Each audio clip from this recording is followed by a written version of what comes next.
Hey, good afternoon. It's great to be with you again. This is Charlie Magee with FranNet, and I'm proud to continue my partnership with the Small Business Development Center and share this short webinar, which is a continuation. It's a part two about franchise investment called What Makes Sense Now. And when we recorded the first, what was going to be the first of three in February, of course, the world looked quite differently than it does today, and we thought it would be appropriate to put a bookmark on our original plan and instead share some insights about today's environment for those prospective business owners and prospective franchise business owners, some things to think about. So glad to be with you today. Um, as a refresher, I'm a franchise consultant with FranNet. I've been doing this work for the last 8 years. Prior to joining FranNet, I was in the hearing care franchise business as a business development manager, working directly with franchisees in the field. Prior to that, I was with Pearl Vision, which is a global franchisor, and spent the last 10 years as the Northwest regional manager running Pearl Vision locations. I've been in the Puget Sound area since '91, and so have seen the ups and downs of the economy and have some perspective about what may lay ahead. FranNet, if you're not familiar, very quickly has been around for a long time, has enjoyed a long strategic partnership with the small business development centers all over the country. And we match people who want to be in business with a franchise that meets their needs at no cost to our clients. That's what we do. So today, and I figure we'll take about 30 minutes to just talk a little bit about our current circumstances. Think about your due diligence and research and considerations versus making commitments, and how to start thinking about what your best options may be.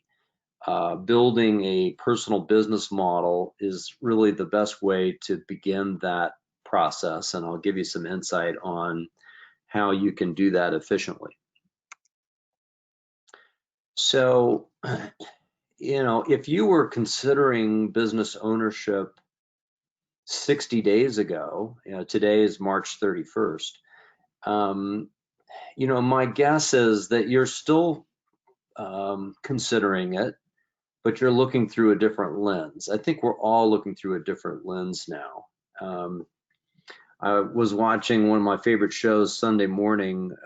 This has been a couple of weeks ago, but somebody was talking about fear and where it comes from. And there's three elements to it. It's when the circumstances are unpredictable, they're uncontrollable, and they're sustained.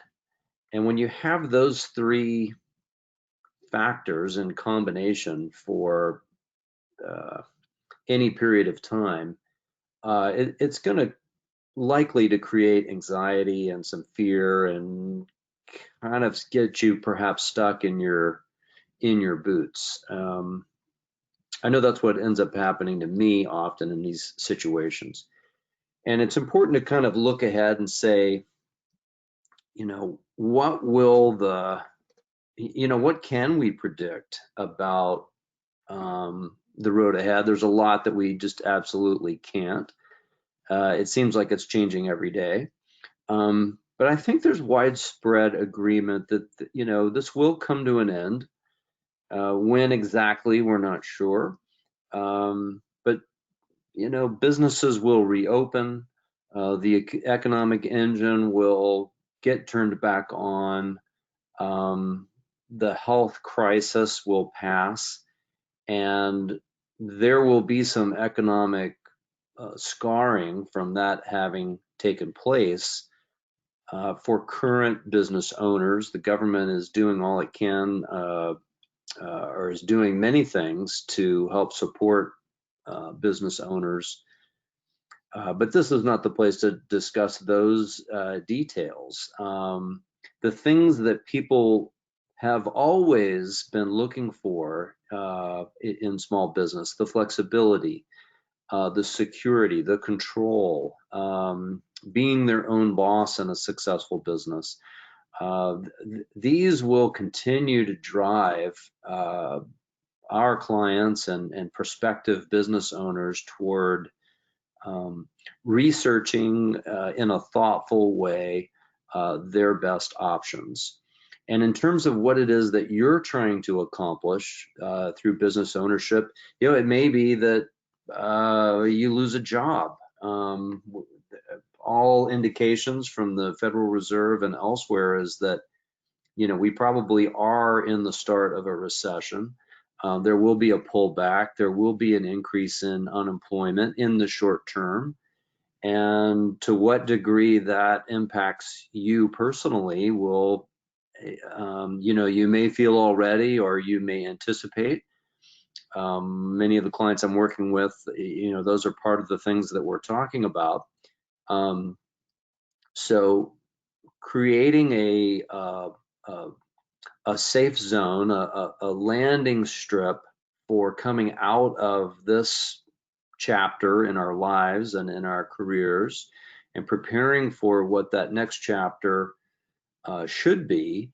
Now is a great time to really be investing time and energy in thinking about it, so that you can create the future that you're looking for, that you want, that's right for you and right for your family. But let's just address straight on, the concerns that I know my existing clients and those of you who are just listening today, I'm sure feel. And one of the biggest things is risk. We're in a mandated shutdown. Many small business owners have been closed now for 2 weeks and more. I read this week from one of the large accounting firms, I think it was Deloitte and Touche, saying that the median independent small business, and that would include a franchise business, has 19 days of cash reserves. And by the end of this week, most small businesses will have been closed for that period of time. And so, it's going to be difficult, which is, of course, an understatement. Money, and this, again, this is in terms of you as a prospective business owner, and what those concerns might be as you consider the road ahead. And part of it's just going to be your own financial position. Stock market's been hit hard. 401k balances are down relative to where they've been. If you've had a disruption in your own work, then chances are you are or will tap some of your liquidity in an effort to stay current with your obligations. And it's going to be a challenging time for a lot of people, and it may delay your timing on getting into a business, or it may change your budget in terms of what is appropriate for investing in a business. Both of things, we could talk about both of those things. Another would be knowledge. Now, this is a concern that, in all times, prospective owners, I think, have in the back of their mind, like, I'm not sure how to go about this. I don't know where to start. The economic landscape has shifted so much. Do I have what I need in order to move forward? And do I have the skills? I've lost my job, or I see I've been furloughed. I'm anticipating that as something that could happen.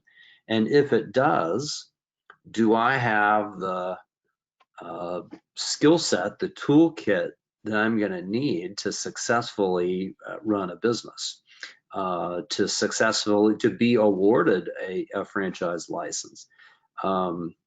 So good things to think about, and we'll talk about how your transferable skills can be combined to meet the requirements for those awards. So I think one of the main messages that I want to get across today is that the type of business or the industry or the vertical that you're considering as a potentially good fit for you may have shifted. It may have shifted from something that is tied largely to discretionary income, to people's wants and desires and wishes. Those are usually exciting, sexy businesses. That may have shifted to, we're hearing the word in the media a lot, essential services. I've had my own kind of thought and definition about essential services in the past, and that's really changed. So, what are some of those categories that, may be worth deeper consideration? So let's kind of take it in three different groups. One is the markets which are largely driven by demographics, and the biggest one that comes to mind is senior care. Senior care in terms of non-medical and medical in-home care, and the related services to that will continue today and beyond this current crisis. There's going to be, the largest challenge, in my view, for that category in recent years has been staffing. It's harder, it has been challenging to find and build that care team with, I'm afraid, a lot of service industry jobs which will be lost following when we come out of this.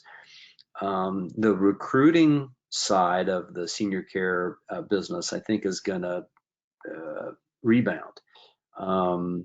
Those jobs will be more sought after. Home services is another thing where rather than people wanting to go out of their home, they're going to have service providers come to them and stay in place. And people's love for their furry family members is only going to be strengthened in this during this time. The pet industry has been growing by leaps and bounds, and there's no suggestion that that's going to slow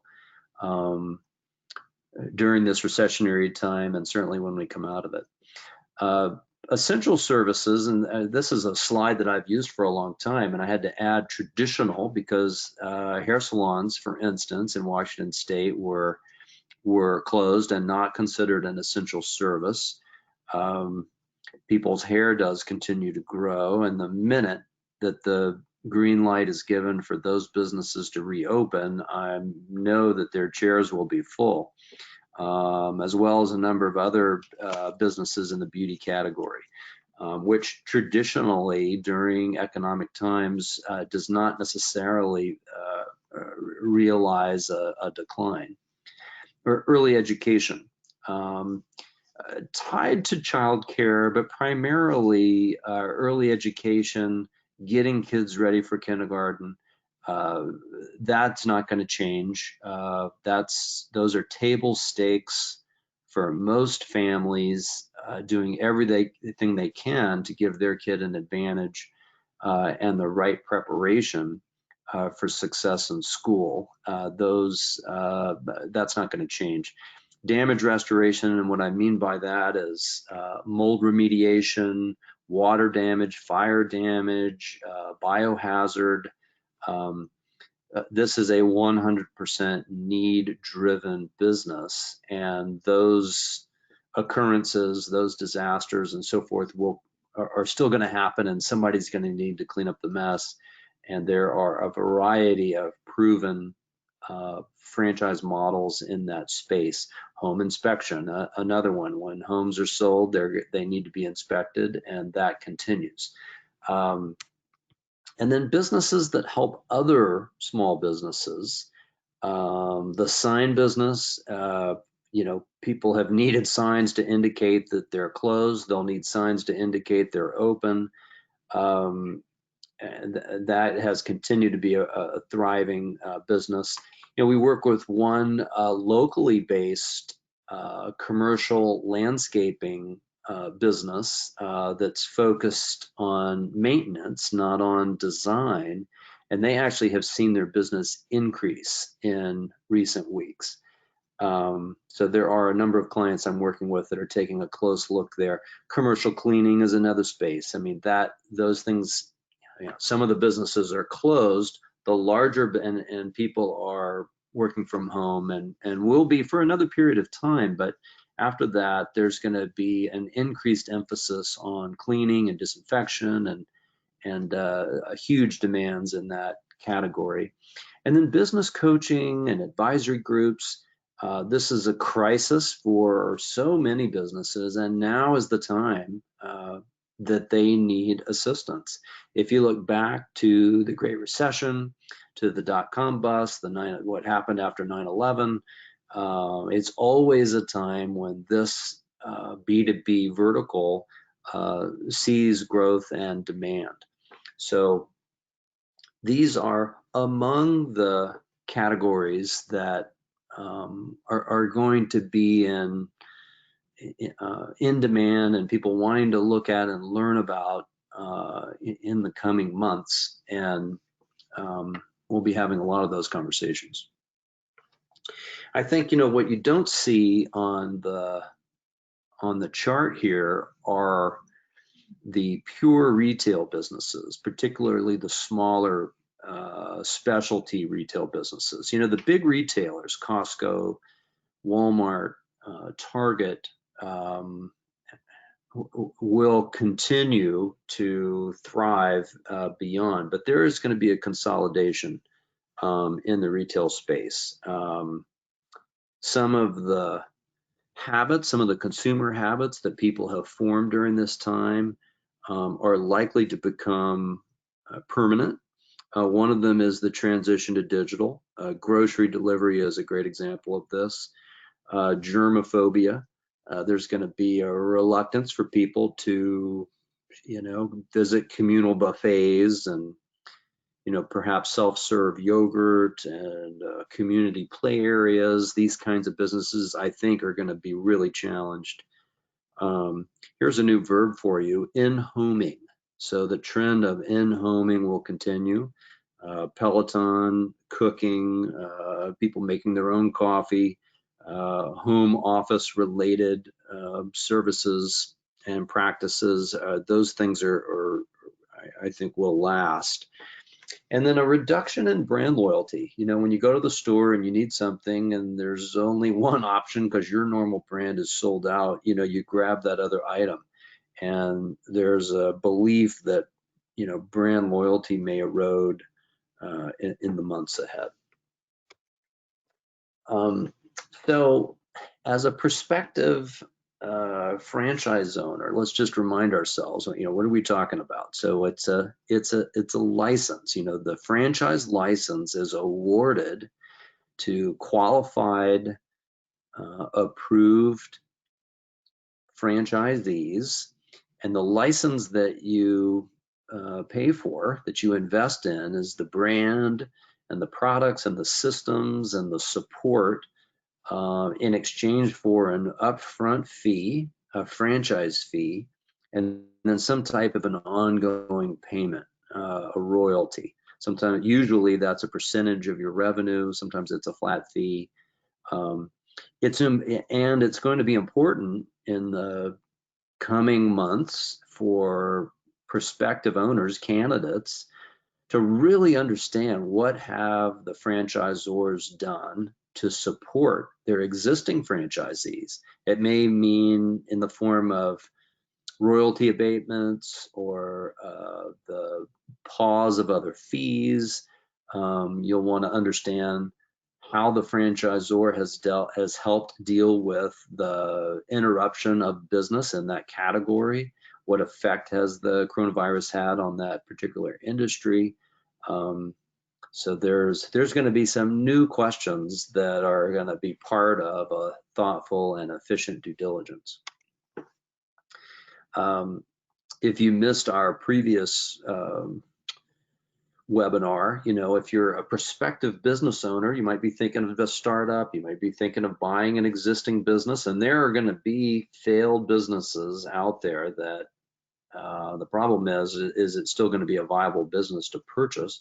There's going to be a strong interest in franchising too. And the advantages of a brand, it's expensive to build a brand, having a proven system, the best practices already in place, training and support of those best practices and a successful launch.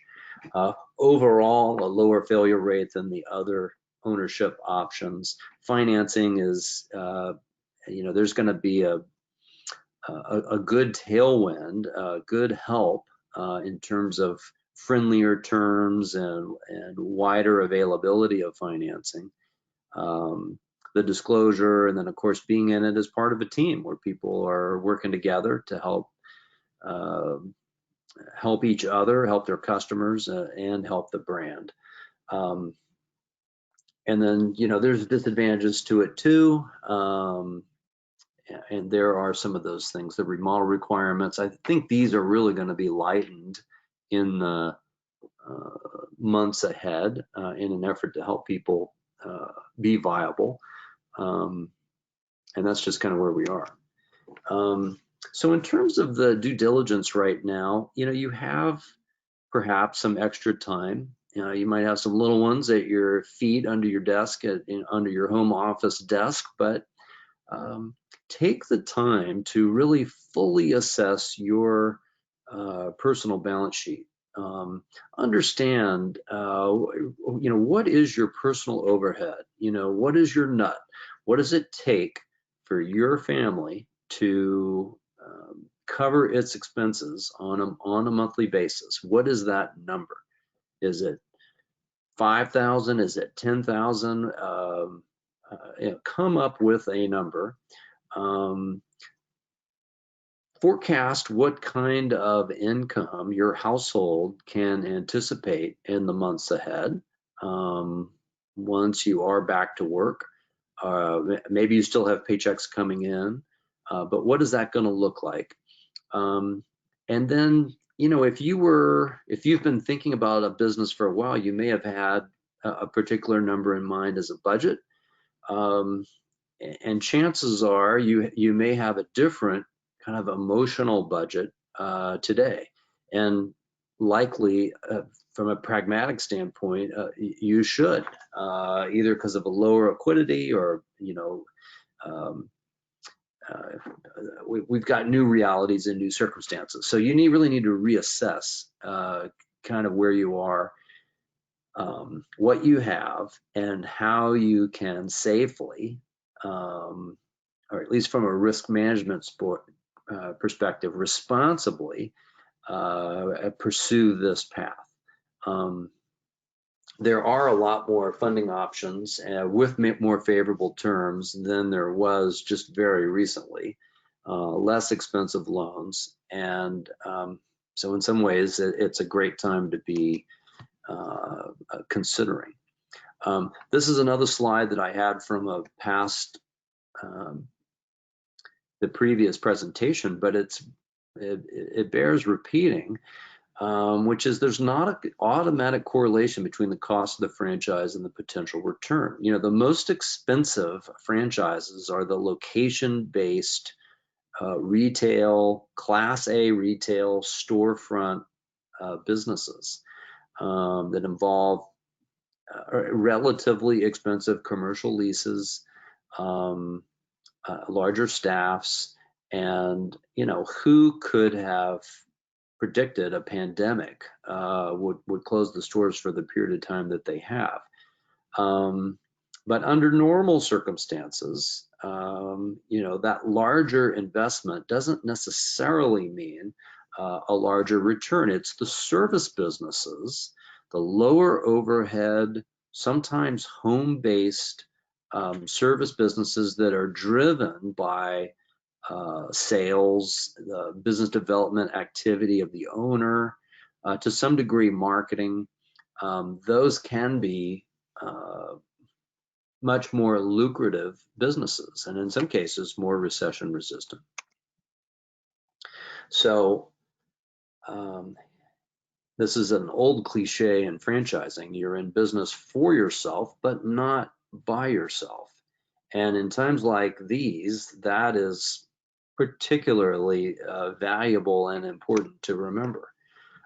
So in terms of finding your perfect fit, as always, separate the function of the business from the function of the owner.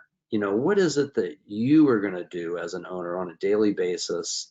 That is really a more important consideration than the service itself. Here's a few quick questions to ask yourself. Are you coachable? Are you willing to follow a system? Is it affordable? What does that mean, affordable? Here's how you want to look at that. Depending on the answer to that question of what is your monthly nut, what is your personal overhead on a monthly basis, you need to figure out what you have in terms of resources and how long those savings, those resources are going to last if you didn't have, based on your income into the household. So if you're carving out some of those resources to invest in a franchise, and you recognize you discover through your due diligence and your research that it is likely going to take, X number of months for the business to make that turn from negative cash flow, in other words, having to continue to put money into the business, the working capital that's going to take, to the point where there's enough revenue from the business that you no longer have to feed cash into the business, but rather you can start to pull some money out of the business and put that back into your household as owner benefit. So it's just getting those timelines right to ensure that you're not going to run out of funds before the business makes that turn. And part of this calculation may be, are you able to secure a large enough loan to safely make that launch? And can you deal with the risk associated with it? If you're gonna, and different people have different risk tolerances. You don't want to lose sleep let's face it, if you're a business owner, myself included, there are going to be sleepless nights, but you can't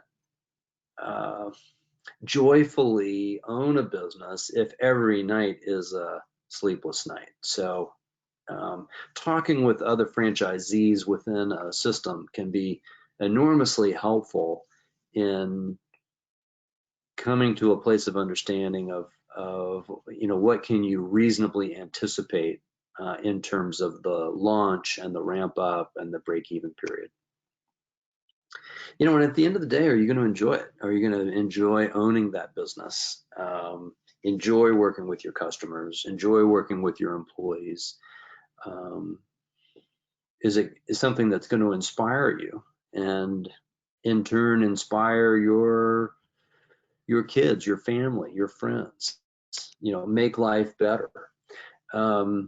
And when you think about your career, where you've come from, what your path has been, maybe you've come up through sales, maybe you came up through corporate finance, HR, marketing, maybe you've always been in operations, perhaps you're a project management certified professional, maybe IT. So there's a combination of things that you will need as a business owner, but you won't need to have all of them. Uh, how many you will need, or which ones are going to be called on the most, it totally depends on the business.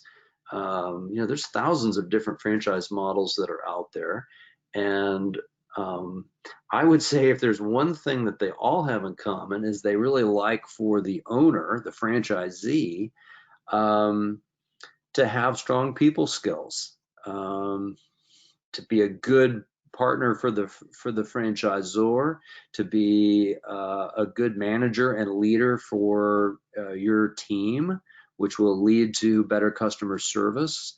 Um, uh, they also look for business development. If you have a sales background, there are so many different possibilities.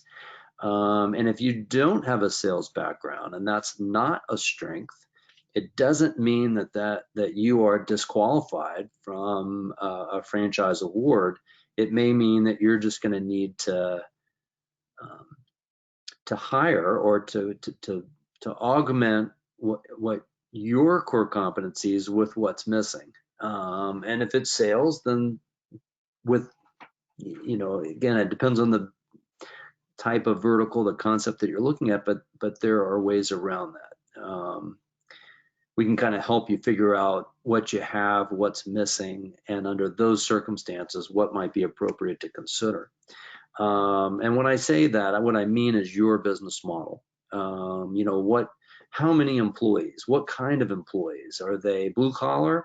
Are they entry level? Are they white collar professional? Where are you going to be successful as a leader and as a manager and as an owner? What's your budget for the business? The environment. Are you going to be involved in the business of 100%, full on, full time? Is this augmenting another business that you have, or you're intending to run it parallel and to a job? What's your vision for scalability in terms of number of units or territories? Whether it's going to be B2B or B2C.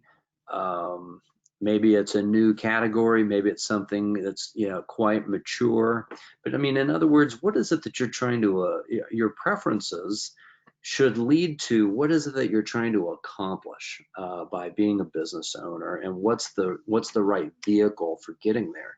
This is a look at an example of a business model that we'll build for clients that takes kind of their personal motives, their entrepreneurial DNA, and then pairs it with their goals, what it is that they're trying to accomplish with the business on a personal level and from a business level, facets, and then ultimately lead to recommendations and kind of an understanding of why those businesses might be appropriate for a particular client.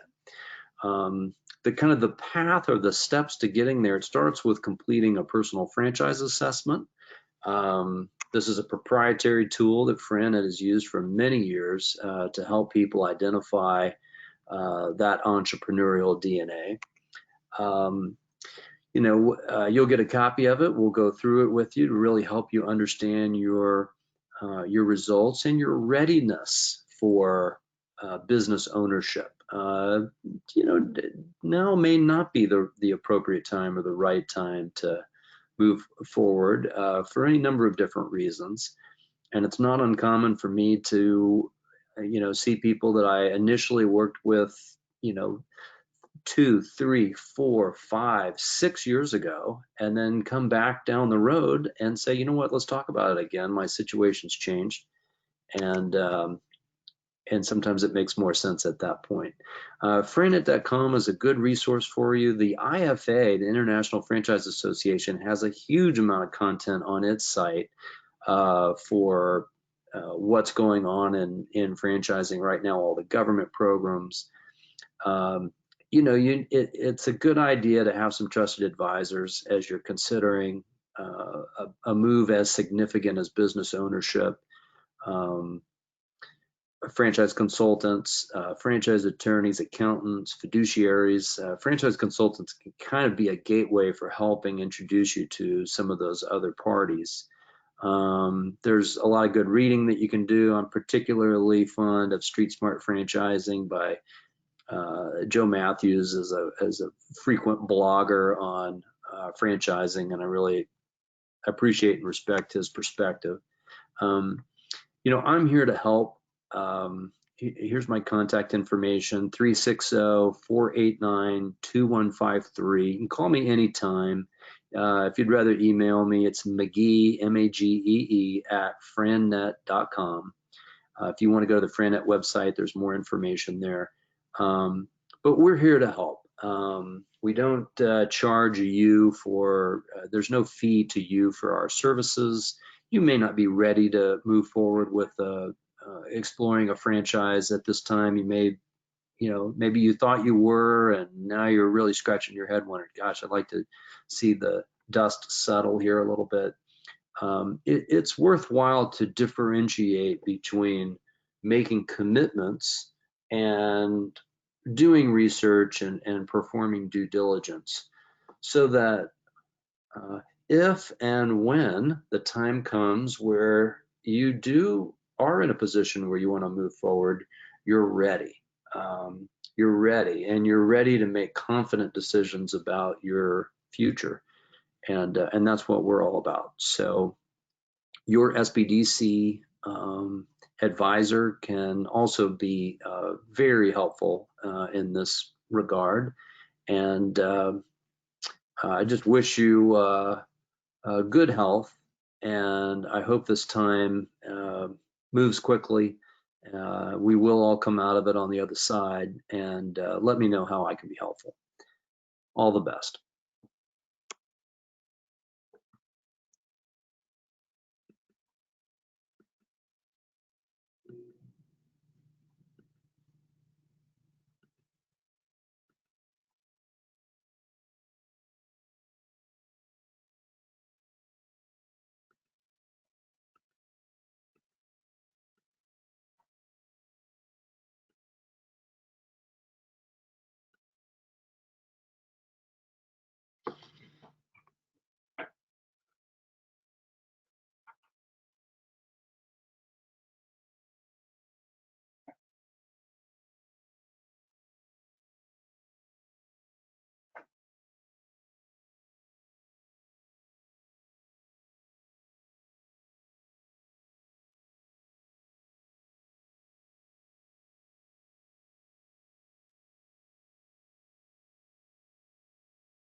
I waited out.